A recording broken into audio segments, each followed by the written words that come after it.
Peu de gens le savent, mais il existe quelque chose à propos de Carlo Acuti qui n'a jamais été pleinement révélé, jusqu'à aujourd'hui. Beaucoup le connaissent comme le jeune saint de l'Internet, mais qui aurait pu imaginer qu'après sa mort, il continuerait à surprendre le monde avec des signes extraordinaires? Et si je vous disais qu'un nouveau miracle a été confirmé, et qu'il est directement lié au tombeau de Carlo? Oui, vous avez bien entendu. Une découverte qui pourrait bien changer votre façon de voir la foi et la spiritualité. Que pourrait encore nous enseigner Carlo? Y a-t-il un message caché derrière cet événement mystérieux? Préparez-vous, car ce que vous êtes sur le point de découvrir pourrait transformer votre vision de la dévotion et du pouvoir de l'intercession. Carlo Acuti n'était pas un adolescent comme les autres. Il avait fait de la foi sa mission de vie. Dès son plus jeune âge, il a montré que vivre le christianisme ne se limite pas à des rites ou des traditions, mais qu'il s'agit de transformer son cœur et d'avoir un impact sur ceux qui nous entourent. Imaginez un adolescent qui, alors que d'autres passaient des heures à se distraire, consacrait son temps à étudier la Bible, à participer aux célébrations religieuses et à témoigner de l'amour de Jésus avec enthousiasme. Tel était Carlo. Ce qui rend Carlo si fascinant, ce n'est pas seulement sa ferveur spirituelle, mais la manière concrète avec laquelle il vivait sa foi. Il ne se contentait pas de parler de religion, il la mettait en pratique au quotidien. À l'école, il aidait ses camarades en difficulté. À la maison, il veillait à être respectueux et serviable. Avez-vous déjà pensé à l'effet que de tels petits gestes peuvent avoir sur ceux qui nous entourent? Carlo l'a compris très tôt. Plus qu'un simple dévot, Carlo était la preuve vivante que jeunesse et foi peuvent aller de pair. Il a prouvé qu'il n'est pas nécessaire d'attendre d'être adulte pour devenir un instrument de Dieu. Et peut-être que, dans le fond, c'est précisément ce qu'il invite chaque jeune chrétien à faire, vivre avec sincérité, saisir chaque occasion pour adorer et louer le Christ, et transformer la routine en une quête permanente de spiritualité. Car son parcours ne s'arrête pas là, il ne fait que commencer. Une foi ancrée dans l'Eucharistie et la technologie. Né à Londres mais ayant grandi à Milan, Carlo Acuti a très tôt développé une passion intense pour l'Eucharistie. Tandis que ses camarades s'occupaient avec des jeux et des divertissements, lui s'investissait dans l'étude des Écritures et participait activement aux célébrations religieuses. Cette soif spirituelle l'a conduit à créer quelque chose d'unique, un site internet répertoriant les miracles charistiques à travers le monde. L'idée de Carlo d'utiliser la technologie pour propager l'Évangile était audacieuse, surtout à une époque où Internet n'en était qu'à ses débuts en tant qu'outil d'évangélisation.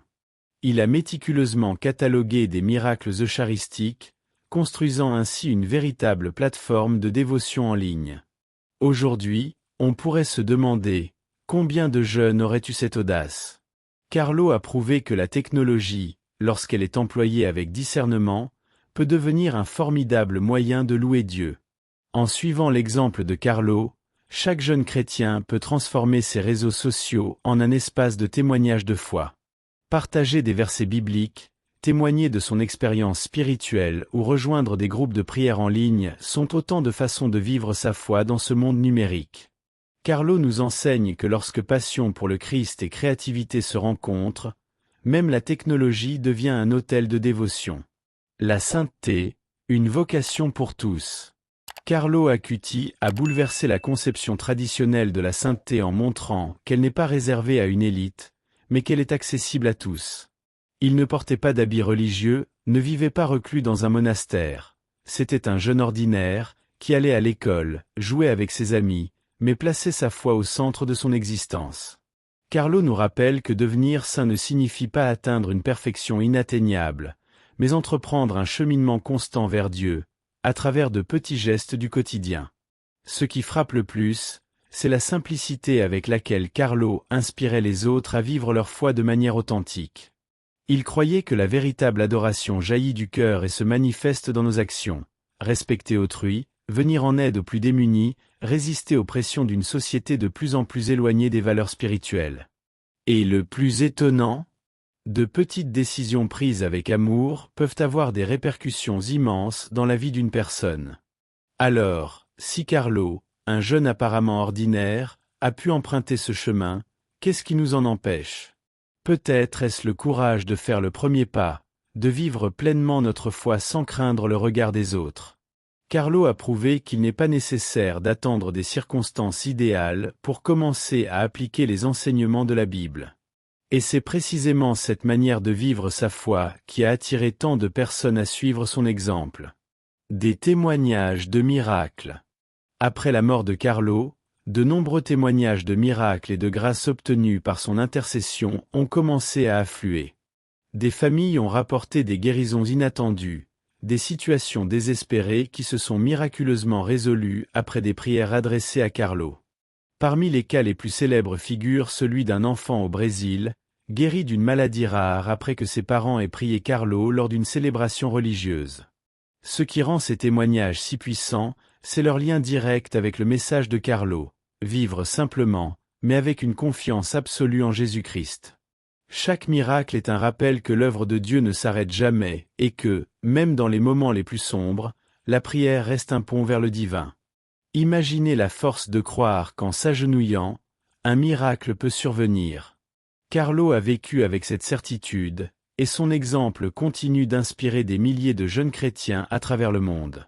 Face à de tels signes, ne sommes-nous pas invités, nous aussi, à réfléchir sur notre propre cheminement spirituel et à envisager la foi comme une opportunité d'être témoin du pouvoir de Dieu? Et si le prochain miracle n'attendait que votre foi pour se révéler? Carlo nous a montré que l'action de Dieu commence toujours par un cœur prêt à accueillir. Cette disponibilité, associée à une vie de louange, a le pouvoir de transformer l'ordinaire en extraordinaire. Peut-être est-ce pour cela que son histoire continue de nous interpeller, de nous défier, et de nous préparer à un appel plus grand. La vie de Carlo Acuti n'a pas été marquée par des actes grandioses aux yeux du monde, mais par de petits gestes quotidiens qui témoignaient de sa dévotion et de son amour sincère pour autrui. Il croyait fermement que chacun de nous possède des talents uniques, des dons offerts par Dieu, et qu'il nous revient de les mettre au service des autres.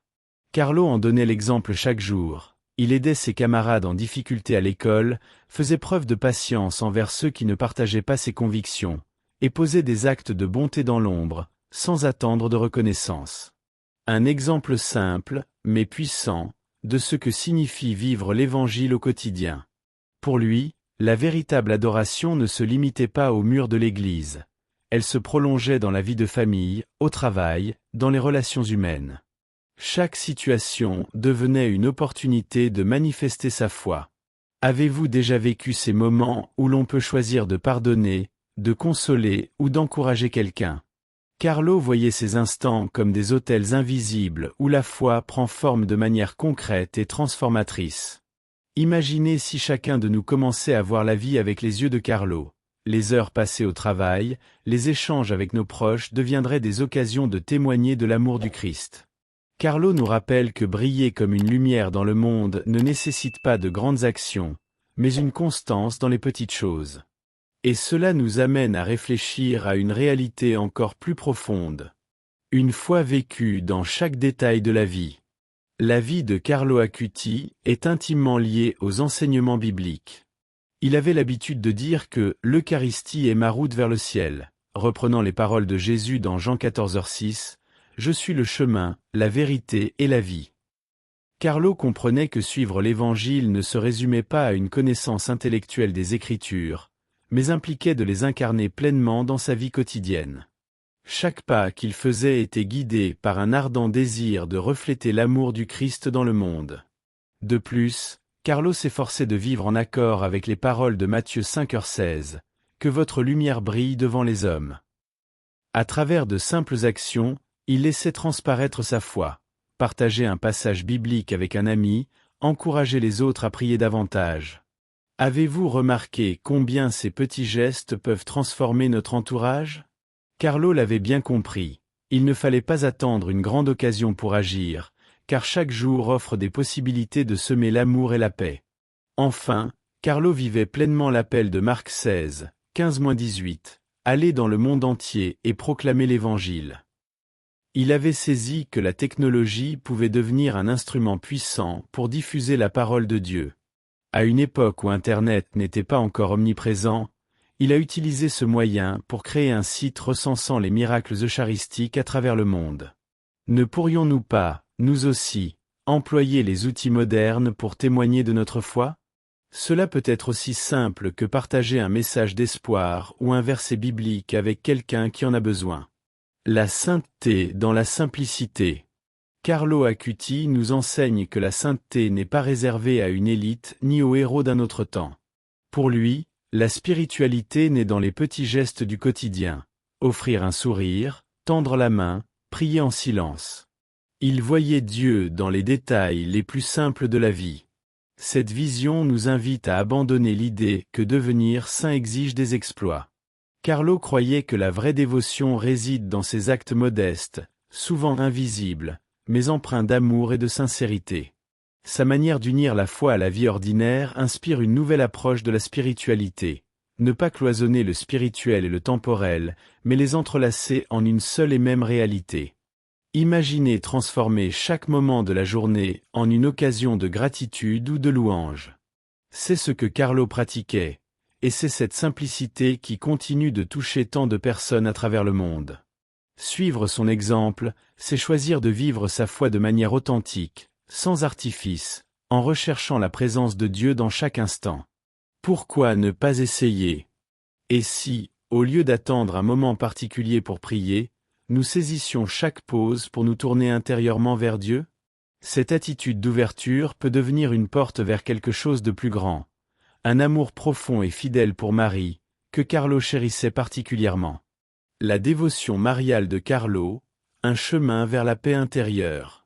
Carlo nourrissait une dévotion sincère envers la Vierge Marie. Il voyait en elle une mère aimante et attentive, toujours prête à guider ses enfants sur le chemin de la foi. Dès son plus jeune âge, il avait pris l'habitude de réciter le chapelet quotidiennement, convaincu que cette pratique fortifiait son âme et l'aidait à rester proche de Dieu. Mais pour lui, prier Marie ne se résumait pas à un rituel, c'était une manière de vivre la spiritualité mariale au quotidien. Inspiré par l'humilité de Marie, Carlo cherchait à imiter cette vertu dans ses actes. Il vivait une foi discrète, sans chercher la reconnaissance, mais toujours animé par l'amour et le service. Cette approche nous invite à réfléchir. Comment la dévotion à Marie pourrait-elle transformer notre manière d'affronter les épreuves de la vie? Prier le chapelet, selon Carlo, ce n'est pas seulement une tradition ancienne. C'est un moyen puissant de trouver la paix intérieure, même au cœur des tempêtes. Peut-être est-il temps de redécouvrir la force de cette prière séculaire. Et si vous consacriez quelques minutes par jour au chapelet, pour confier à Marie vos joies, vos peines et vos espoirs? En suivant les pas de Carlo, nous pourrions découvrir que, dans la simplicité de cette dévotion, réside une source inépuisable de réconfort et de foi. Carlo Acuti n'a pas seulement vécu sa foi avec intensité, il a également laissé un héritage numérique qui continue d'inspirer des générations. À une époque où peu de personnes percevaient Internet comme un outil d'évangélisation, Carlo a eu l'audace de créer un site dédié aux miracles eucharistiques, avec un objectif clair: transmettre un savoir spirituel au plus grand nombre, partout dans le monde. Il avait compris que l'espace virtuel, souvent perçu comme vide de sens, pouvait devenir un lieu fertile pour semer l'Évangile. L'impact de cette initiative a été immense. Encore aujourd'hui, de nombreux jeunes découvrent ou redécouvrent la foi grâce au contenu numérique qu'il a laissé derrière lui. Carlo nous a montré qu'il est possible de transformer la technologie en un puissant vecteur de louange et d'adoration. Et s'il lui a pu accomplir cela avec les moyens limités de son époque, qu'est-ce qui nous empêche de faire de même aujourd'hui? Les réseaux sociaux, les blogs, les vidéos. Autant de moyens à portée de main pour diffuser des messages de foi et de réconfort. Pourquoi ne pas suivre son exemple et utiliser ces outils pour partager des témoignages, des versets bibliques ou simplement des mots d'espérance? Chaque interaction, chaque post peut devenir une graine de spiritualité plantée dans le cœur de quelqu'un. En marchant sur les traces de Carlo, nous sommes invités à comprendre que notre mission ne s'arrête pas à nos propres vies. Elle se prolonge dans la communion des saints, cette grande communauté spirituelle où les âmes continuent de s'entrelacer au-delà du temps et de l'espace. Une communion vivante avec les saints. Carlo Acuti avait une compréhension profonde de la communion des saints, ce lien spirituel qui unit tous les croyants, vivants et défunts, dans une même quête de Dieu. Après sa mort, de nombreux fidèles ont commencé à prier en demandant son intercession, et les témoignages de grâce obtenus n'ont pas tardé à se multiplier. Des récits de guérison, de réconfort inespéré, de solutions trouvées dans des situations désespérées. Ces histoires nous rappellent que, dans la foi chrétienne, la mort n'est pas une fin, mais une porte vers une nouvelle mission, celle d'intercéder pour ceux qui demeurent sur terre. La communion des saints est l'un des fondements de notre foi. Carlo, bien que jeune, y a pleinement participé, montrant que l'intercession n'est pas réservée à une élite spirituelle. N'est-il pas réconfortant de savoir que ceux qui ont aimé Dieu de tout leur cœur continuent, même après leur départ, à veiller sur nous et à prier pour nous? Cette réalité, loin d'être abstraite, nous rapproche du mystère de l'Église vivante, où chaque prière, chaque sermon, chaque culte devient une expression de cette grande communion. Si Carlo, un adolescent comme tant d'autres, a pu atteindre une telle proximité avec Dieu, qu'est-ce qui nous empêche d'aspirer à la même chose? Peut-être est-il temps de voir la prière au Saint-Nom comme une habitude lointaine, mais comme un prolongement naturel de notre vie spirituelle. Et si cette communion est accessible à tous, cela signifie que chacun de nous, à sa manière, peut devenir un canal de grâce pour ceux qui l'entourent. Une foi sans frontières. Ce qui rend l'histoire de Carlo Acuti si particulière, c'est qu'elle dépasse les barrières culturelles, sociales et géographiques. Son exemple d'amour pour Dieu a touché des cœurs dans le monde entier. Des jeunes de tous horizons, quelles que soient leurs origines, ont été inspirés par sa manière simple et authentique de vivre l'Évangile. Carlo nous rappelle que la foi n'a pas de frontières et que l'appel à la sainteté s'adresse à chacun d'entre nous, où que nous soyons. Ce qui est frappant, c'est de constater comment un jeune garçon, sans prétention ni statut particulier, a pu influencer tant de vies. Des groupes de prière intimes aux grandes célébrations, il a prouvé que l'essence du christianisme réside dans l'amour concret du prochain. Cela nous pousse à nous interroger. Ne sous-estimons-nous pas parfois notre capacité à impacter positivement notre entourage, même à petite échelle? La Bible nous enseigne que chaque semence de foi, même minuscule, peut produire des fruits abondants là où on s'y attend le moins. Carlo nous invite à ouvrir notre cœur au monde, non pas avec des grands discours, mais par des gestes simples et sincères. Et si, à notre tour, nous commencions à voir nos interactions quotidiennes comme des occasions de témoigner de la présence de Dieu? Chaque sourire, chaque parole d'encouragement, chaque acte de bonté devient alors une manière d'apporter la lumière là où elle manque. Une mission toujours vivante.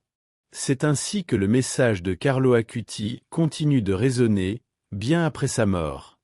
Il ouvre une voie, nous montre qu'être témoin de l'amour de Dieu n'est pas réservé à quelques rares élus. La sainteté n'est pas un idéal inaccessible, elle commence dans les petits gestes de chaque jour. Carlo a vécu cette réalité avec une humilité désarmante, prouvant que chacun de nous peut, à sa manière, devenir porteur de lumière. Alors, pourquoi ne pas s'inspirer de lui et commencer dès aujourd'hui à semer des graines d'espérance autour de nous? Le monde a soif de sens, et peut-être que, comme Carlo, nous pouvons, avec nos moyens simples mais sincères, contribuer à apporter un peu plus de foi, d'amour et de paix là où nous sommes.